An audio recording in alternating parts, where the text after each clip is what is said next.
Obviously, it wasn't the smoothest of tests, but to get it done, how satisfying is it? And what does it say about this group that you can win in those situations? Oh, it's an incredible achievement to end off a long sort of road trip that started all the way back at the World Test Championship. And yeah, we talked about this game being a game to reward ourselves on the journey that we've been on, and it was, for us, it was sort of like the end of that trip. And yeah, so proud of the guys to go about it the way they did. 4 for 34, not ideal, and we've probably found ourselves in those situations a little bit too often, but the real positive is that we're able to work our way through that and find a way to win. So it says a lot about the group, the resolve, the skill level also. There's some highly skilled players there, and the way Mitch Marsh and Alex Carey went about that 140-run partnership put pressure back onto them, and it seems that Paddy's always there at the end in some shape or way. Did you feel that Alex had been batting well but almost needed to give himself a chance with some of the shot choices he talked before about sometimes, maybe it's seen that he overplays his hand a little bit with the skills he's got, I guess? Yeah, definitely, yeah. It's all about taking options. There's always risk associated with batting, and I suppose you're most vulnerable early in your innings, and then if you take the wrong option early and it brings about your demise, then obviously that puts some pressure on. But the ability for him to soak that situation up, to counter-attack, and I think I said that a couple of days ago in terms of his ability to counter-attack and that middle order's ability to counter-attack as a collective, and that shone through today. And there's no doubt that after about 30-odd overs that the ball, in terms of what it was doing off the surface, died down. But some of the options he took and the intent that he had, and that partnership was significant. The way that he sort of put away the sweep shot from Phillips' first spell and then used it later at a time when it could really hurt New Zealand, is that the sort of thing you get a bit out of? Yeah, it was nice, yeah. I mean, the options at the right time, and he was able to soak up that pressure, play a different way. He was looking for the cut shot more often, and then, when the field moved later in the innings, he was able to get into his sweeps and the slog sweep and the lap sweep, and then the field changed and it put it back onto the bowler in terms of his plan. So, I mean, that's the game, isn't it?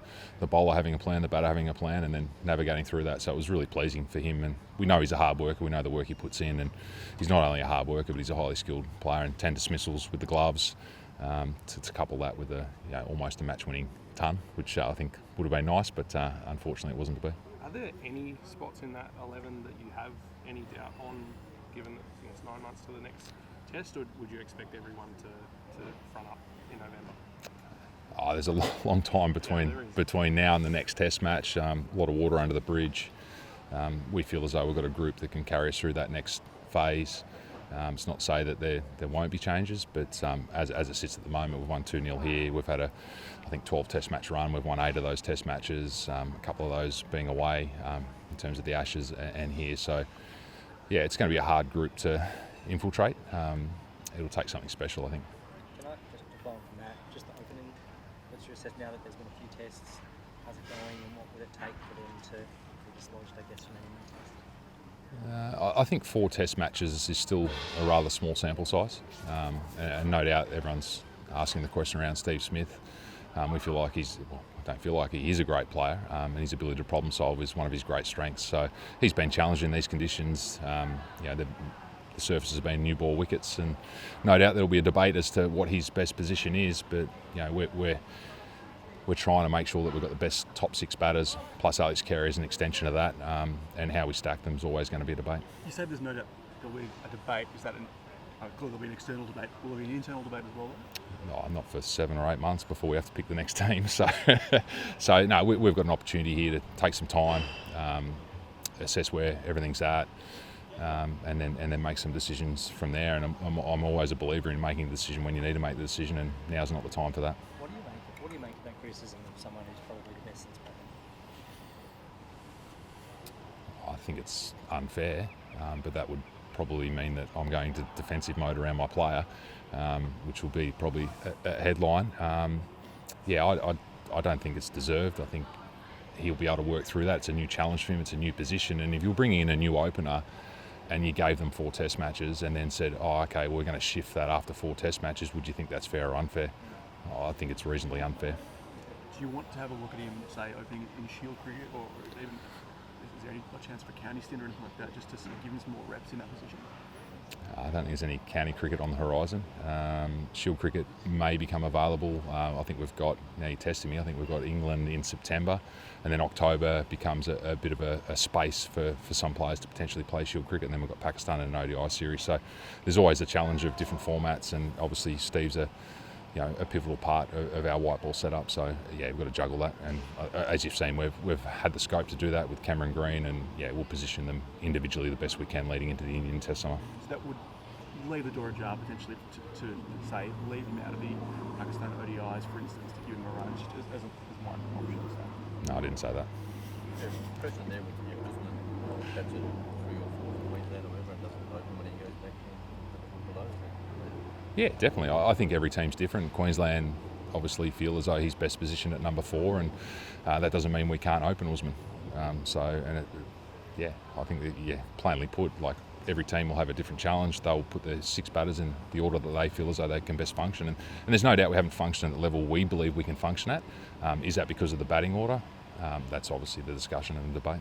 Where you talk about external noises and even like how you feel about him opening, but what has he been saying, Andrew? Like, what are his conversations? Is he still enjoying it? Like, especially for series like this? Yeah, he's up for the challenge, and I think any time that Steve Smith fails, he sees it as a greater challenge. So, obviously, walking away here with 51 runs under his belt in tough conditions, that'll no doubt drive him for the next challenge, and that next challenge is India, and they await. And I think it'll be an internal motivator for him to, he wants to open. It's a position, that he come to us around, and we think he can make it work. How much do you talk, as opposed to a lot of the best 6 batter things, I guess the Steve and Usman combination, how they work in concert with each other, how, I guess, proactive one is. Obviously there was a dynamic with Usman and Dave for a long time there, and this is a different one. Yeah, that's definitely a discussion, and that goes even for our 5, 6 and 7, and we're seeing how they can counter-attack, and is that the best way to put them in 5, 6 and 7? If the top 4's functioning, then it makes sense. If it's not, then potentially you've got a different conversation. But we feel as though that order at its best can give us the output that we need. But it's definitely a conversation around the dynamic of the top 7, how they operate together, and it's no different to a bowling attack. And you've seen us over time, we talk about more so in white ball cricket, the roles in that and how they can complement each other with their skill sets.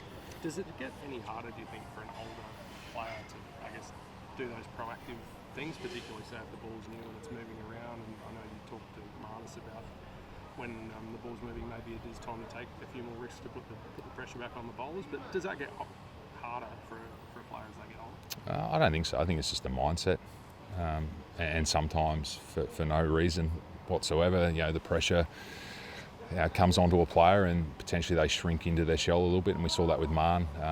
In certain innings over sort of the last few months where we want him to put pressure back onto bowling units, and especially when the conditions aren't in his favour. And if you do that, then potentially get some error from some bowling units. And I thought his innings in this, the first innings here was outstanding in terms of that. He was able to put pressure back on, get them off their lengths. He was able to use his feet, especially to Henry, who was a great threat. And we saw that with Cameron Green also. So that's the batting unit that we want to be. And sometimes, we don't do that, and we kick ourselves on the back of it. Does it feel like the break's coming at a good time, Andrew? It's been a long stretch, going back, we keep talking about the 18-month stretch. Or does it feel like, we wish there's some series in the middle of the year so that we can continue with this? Yeah, I'm not sure. We were talking about that this morning, whether the break's coming at a good or bad time, because you're starting to work through some things. You're starting to see how the team's operating, and we've made some changes, obviously, to that batting unit and how we've stacked them up. So, I don't know whether it's a good or a bad thing. Boys are off to IPL, so they probably think it's a good thing for other reasons. And we've got a T20 World Cup, so it feels like the IPL into the T20 World Cups is coming at a nice time, and then we've got a big break. So, we've got some time to work through some things out, so I'm not sure whether it's good or bad. Are you going to become nocturnal during the IPL? You're staying up watching every game because of the selection you'll watch? I'll watch a little bit of it, but there's always some nice snippets the next morning, isn't there? Those minis on KO, I think it is. So they're perfect to watch. So, but I'll watch the odd game, no doubt. Just on the IPL front, Pat has been named captain of the Sunrisers.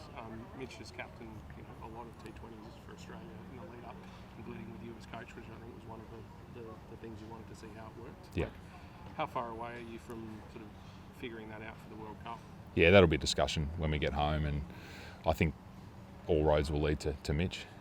So I just got to get that ticked off in certain areas. But yeah, we're happy and comfortable with the way he's been able to operate with that T20 team. We think he's a leader for the World Cup, and yeah, I think that'll be just a matter of due course. Just back on the fatigue factor, you've managed your quicks superbly. They get through 7, they bowl outstandingly well all through the summer. Any lessons on your 3 format bats, particularly with Travis and fatigue that's accumulated across the summer in terms of moving forward? Yeah, I think that's a really individual conversation. So you never know. I mean, there's a lot of stress as he was coming off a significant injury through that World Cup. It takes a lot out of you, as I said, mentally and physically. So yeah, there's no doubt we can learn some lessons on the back of Trav's entry into all 3 formats. We had to give him a little bit of rest in the Australian summer. So yeah, there's some balance there. And yeah, I think we do it really well with bowlers because it makes a lot of sense, because it's probably more the physical element that we sort of try to mitigate against some injuries and make sure they're fresh at the right times. But yeah, I think it's definitely a conversation for batters and how much they can take on over a period of time. Just going to ask your thoughts on the state of the Trans-Tasman rivalry. It seems a bit friendlier than some other rivalries you've got, but you've plainly got the wood over New Zealand. Does it feel like you've got a mental edge? I don't think we've got a mental edge. I think that New Zealand played some fantastic. I think this is a fantastic Test match, and they put us right in a corner, and they weren't able to obviously get over the line. And I don't think that was mental. I think the surface allowed us to get ourselves out of that. It flattened out. So I think it's a bit of a combination of all things, but not sure it's a mental edge as such. I think they're a highly skilled team. They had some injuries as well. Let's not forget that with Kyle Jamieson. O'Rourke went down as well, so they were slightly weakened at certain times. So they're a good team, and it looks as though they're going to be a good team with that depth that they've got coming through in the bowling space for a period of time. So we look forward to those challenges. Do you think if you played New Zealand a bit more often, there'd be, I suppose, more chance of them winning games? I think that sort of, talking to New Zealand people here, they feel as though because the series are so few and far between, they do build it up a lot more, as opposed to maybe Australia don't as much. I think we build it up. I think there's, anytime you've got some friends in the opposition camp, I think it becomes even more at stake. There's some players that have played with each other. Obviously, we've got Dan Vittori, who's very good friends with a lot of the people in the opposition change room as well. So yeah, we'd like to play them more. There's no doubt about that. In particular, they've been they're the inaugural World Test Championship winners. They're a quality team. So anytime you get to test yourself against a quality team, it's where you want to be at. So are you asking for more games against New Zealand? I don't know how you're going to fit them in, but it would be nice. Should we wrap it up, boys? Yeah, is this spoke about last question, Cole? You answer the last question. Sorry, I like to have the last word. But we keep talking about the top 6 batters and them being the best in the country. Did Alex Carey need that innings? Like, how cemented was he in this side before this innings? I think he was tracking well. I think he would have said that he didn't have the runs that he would have liked. But it's a significant step for him moving forward. I think that no doubt the pressure on himself that he's putting in terms of the output that he was giving, no doubt would have driven him harder in terms of what he needed to do and achieve. And that's a significant innings to win that game from where he did. And we saw, at the Gabba, it's only a couple of Test matches ago, that 70 odd in the first innings as well, and the way he played there. So if you look at Alex Carey at his best, there's a player there that you want to keep in the side.